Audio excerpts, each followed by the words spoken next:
Assalamualaikum warahmatullahi wabarakatuh. Salam sehat selalu dimanapun anak-anak Bapak berada. Semoga kita semua dalam keadaan sehat dan bahagia selalu, dan tetap semangat dalam menuntut ilmu. Pada kesempatan kali ini kita akan belajar tentang lembaga-lembaga negara menurut Undang-Undang Dasar Negara Republik Indonesia tahun 1945 pada mata pelajaran PPKN kelas 10 SMK semua jurusan. Tujuan pembelajaran kali ini adalah dengan media video animasi diharapkan siswa dapat menganalisis lembaga suprastruktur politik dengan mudah dan baik. Lembaga negara dibagi menjadi dua, yaitu suprastruktur politik dan infrastruktur politik. Oke, dari dua lembaga negara tadi, yaitu suprastruktur politik dan infrastruktur politik, akan Bapak jelaskan satu persatu dulu. Yang pertama yaitu suprastruktur politik. Nah, suprastruktur politik di sini dimaknai sebagai struktur politik pemerintah yang berhubungan dengan lembaga-lembaga yang ada.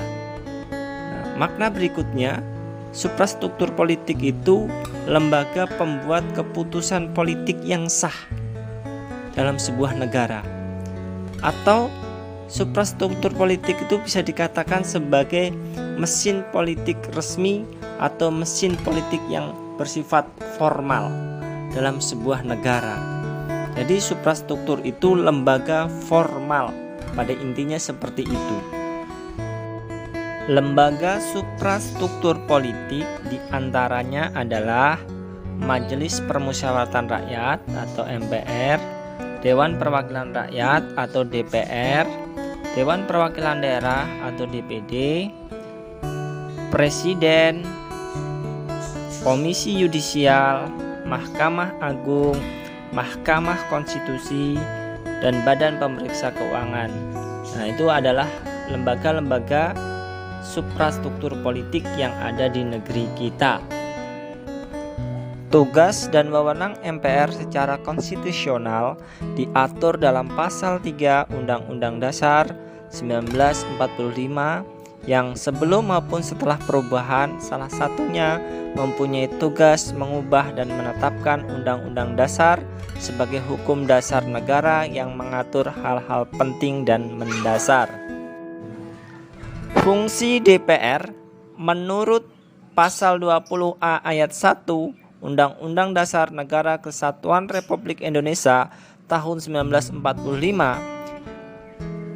memuat fungsi-fungsi DPR memiliki 3 fungsi, yaitu fungsi legislasi, fungsi anggaran, dan fungsi pengawasan. DPD sebagai lembaga perwakilan daerah yang berkedudukan sebagai lembaga negara yang dipilih melalui pemilihan umum dan memiliki tugas dan wewenang, di antaranya mengajukan rancangan undang-undang yang berkaitan dengan otonomi daerah, hubungan pusat dan daerah, pembentukan dan pemekaran serta pengembangan daerah, serta yang ada hubungannya dengan pemerintah pusat dan daerah. Itulah tugas dan wewenang DPD.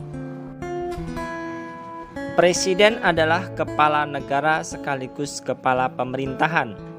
Memiliki wewenang, kewajiban, dan hak presiden antara lain: memegang kekuasaan pemerintah menurut Undang-Undang Dasar, memegang kekuasaan yang tertinggi atas Angkatan Darat, Angkatan Laut, dan Angkatan Udara, mengajukan rancangan undang-undang kepada Dewan Perwakilan Rakyat atau DPR. Komisi Yudisial memiliki tugas dan fungsi untuk melakukan pemantauan dan pengawasan perilaku hakim, menerima laporan dari masyarakat terkait pelanggaran, melakukan verifikasi, klarifikasi, dan investigasi secara tertutup terkait laporan dan dugaan pelanggaran tersebut. Kewenangan Mahkamah Agung berdasarkan undang-undang yang berlaku meliputi kewenangan untuk memeriksa dan memutuskan banding, sengketa tentang kewenangan hakim, dan permintaan peninjauan kembali keputusan yang memiliki mengikat, menguji otoritas hukum dan peraturan di bawah undang-undang terhadap undang-undang.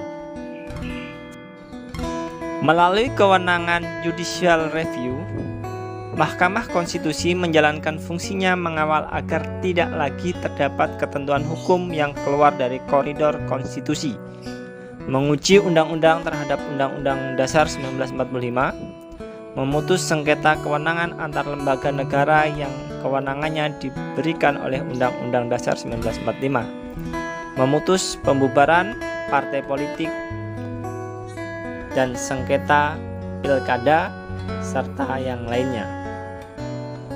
Dalam menjalankan tugasnya, BPK atau Badan Pemeriksa Keuangan memiliki wewenang untuk menentukan objek pemeriksaan, merencanakan serta melaksanakan pemeriksaan, serta mengatur waktu, metode pemeriksaan, serta menyusun dan menyajikan laporan pemeriksaan.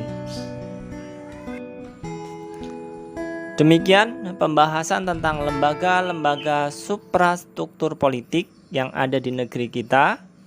Untuk pertemuan berikutnya atau pembahasan berikutnya, kita akan membahas tentang lembaga infrastruktur politik di negeri kita.